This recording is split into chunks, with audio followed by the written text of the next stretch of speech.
विधानसभा चुनाव से जुड़ी हुई सबसे बड़ी खबर आपको बता रहे हैं। बड़ी खबर आपको इस वक्त की, एनडीए का फॉर्मूला तय हो गया है। बड़ी जानकारी आपको दे दें, जेडीयू को 102 से 103 सीट दी जाएगी, बीजेपी को 101 से लेकर 102 सीट मिलेगी। और इसी बीच बड़ी खबर, एलजेपीआरबी को 25 से 28 सीट मिलने जा रही है। सूत्रों के हवाले से ये बड़ी खबर आपको बता रहे हैं। बिहार विधानसभा चुनाव के मद्देनजर एनडीए का फॉर्मूला तय हो गया है। देखिए, उपेंद्र कुशवाहा की पार्टी को 4 से 5 सीट, विधानसभा में कुल मिलाकर 243 सीट होती है।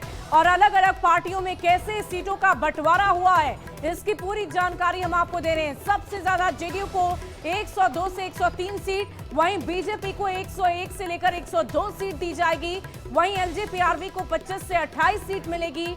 आरएलएम की बात करने, उपेंद्र कुशवाहा की पार्टी की बात करें, जीतन राम मांझी को 7 सीटें देने की बात कही जा रही है। और वहीं आरएलएम को 4 से 5 सीट। और देखिए, इस वक्त हमारे साथ इस पूरी खबर के अधिक जानकारी के लिए न्यूज 18 के ब्यूरो चीफ हमारे साथ हैं दिवाकर जी, उनसे बातचीत करेंगे। दिवाकर जी, सूत्रों के हवाले से ये बहुत बड़ी खबर है, क्या वाकई एनडीए इसी फॉर्मूले के आधार पर बिहार विधानसभा चुनाव में उतरने जा रहा है?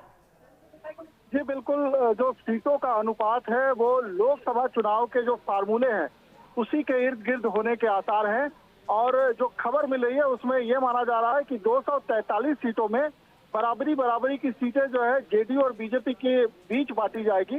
फिर उसके बाद जो है 43 सीट बचती हैं, उसमें अगर जेडीयू और बीजेपी के लिए कुछ 2-4 सीटें रिजर्व है और बाकी जो सीटें बचती है उसमें एलजेपी के साथ साझा किया जाएगा, जीतन राम मांझी की पार्टी हम को साझा किया जाएगा और जो उपेंद्र कुशवाहा की पार्टी है उनको साझा किया जाएगा।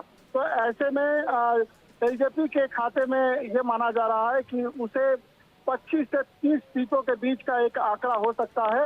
हालांकि एलजेपी की तरफ से 36 सीटों की डिमांड है, कुछ जो है नेता हैं वो 40 सीटों की भी डिमांड कर रहे हैं। लेकिन फिलहाल जो फॉर्मूला है उसके तहत जो है 100 के आसपास की सीटें जो है जेडीयू बीजेपी के लिए हो सकती है, चाहे वो 101 का आंकड़ा बीजेपी के पक्ष में आए या 102 सीटों का आंकड़ा आए। वहीं जेडीयू की बात करें तो जेडीयू को 1-2 सीटें ज्यादा मिल सकती है बीजेपी के मुकाबले। वहीं लोजपा के खाते में चूंकि लोकसभा की उनके पास 5 सीटें हैं, तो ऐसे में ये माना जा रहा है कि उनको 30 के आसपास कोई आंकड़ा होगा, 25 से 30 के बीच का कोई आंकड़ा होगा। वहीं अगर जो है राष्ट्रीय जो उपेंद्र कुशवाहा की पार्टी है उसके खाते में 4 से 5 सीटें जाती हुई दिखाई दे रही है। बाकी जो सीटें बचती है उसमें जीतन राम मांझी को शेयर किया जाएगा। हालांकि जीतन राम मांझी की तरफ से सर, अगर हम जीतन राम मांझी की बात करें, अगर हम की बात करें तो जीतन राम मांझी भी काफी महत्वाकांक्षी नेता हमेशा से रहे, तो क्या इतने पर वो अपनी बात को खत्म कर पाएंगे? क्या इतनी सीटों पर वो मान पाएंगे?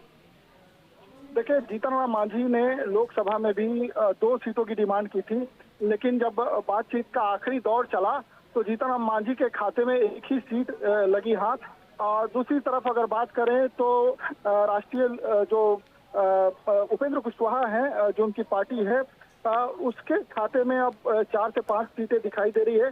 तो क्या वे संतुष्ट होंगे? चलिए, देखने वाली बात होगी दिवाकर जी की क्या ये जो फॉर्मूला सूत्रों के हवाले से अभी अपने दर्शकों को बता रहे हैं, इसी फॉर्मूले के आधार पर एनडीए चुनावी रणभूमि में उतरेगी या नहीं, ये तो वक्त ही बताएगा। लेकिन इन सब के बीच लोकसभा चुनाव के फॉर्मूले के आधार पर एनडीए का फॉर्मूला लगभग इसी के आसपास होता हुआ नजर आ रहा है तय। और देखने वाली बात होगी कि क्या किसी भी दल की तरफ से इस पर विद्रोह जाहिर किया जाता है या सबकी सहमति से एनडीए एकजुटता दिखाते हुए इसी फॉर्मूले के तहत बिहार विधानसभा चुनाव में उतरता हुआ नजर आएगा।